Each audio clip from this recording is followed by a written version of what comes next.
The idea here is that with a nozzle mounted to the discharge pressure off the pump, which is 2 feet back in pipe or 3 feet back in pipe, the discharge pressure on the pump is equal to the nozzle pressure right here, more or less, give or take a psi or so. And that way, when we do our calculations based on nozzle pressure here, but we're making the reading here, we just want to make sure that that is correlated, and as long as it's correlated and fairly accurate, then it should be, the numbers that we calculate for should be accurate. No matter what in a pump test, even if it wasn't accurate, as long as you did it the same every time, you'd still get good numbers. Well, you'd still get numbers that you could compare to old numbers to determine whether or not they were working, but it may or may not be perfectly accurate. So we'll validate that right now. So to do everything we wanted to do to get those measurements and make sure that they are accurate,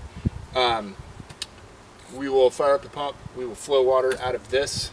It's just a 3/8 tip coming off the end. It could be any nozzle, it doesn't really matter.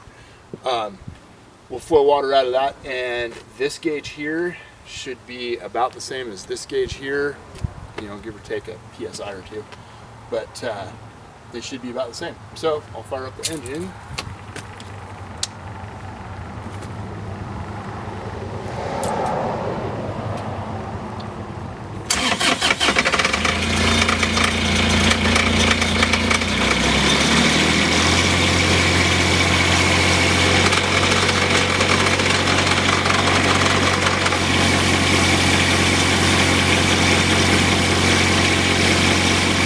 They both read 100. 100.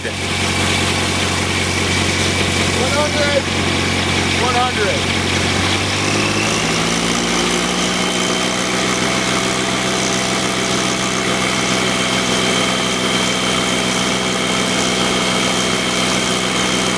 They both read 200.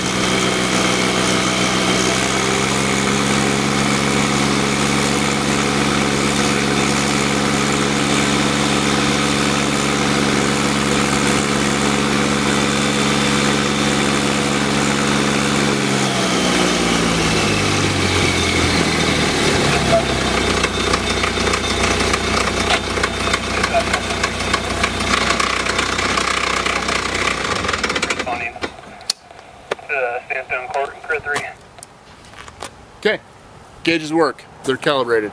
Well, calibrated, they're correlated. The discharge pressure gauge is the same as the pressure gauge at the nozzle. So we know that when we take those, they're within a couple of psi. Different engine could be a little bit different, but they really aren't there's not a lot of place to have friction loss, and there's not a lot of anything else to lose pressure out of, so it works.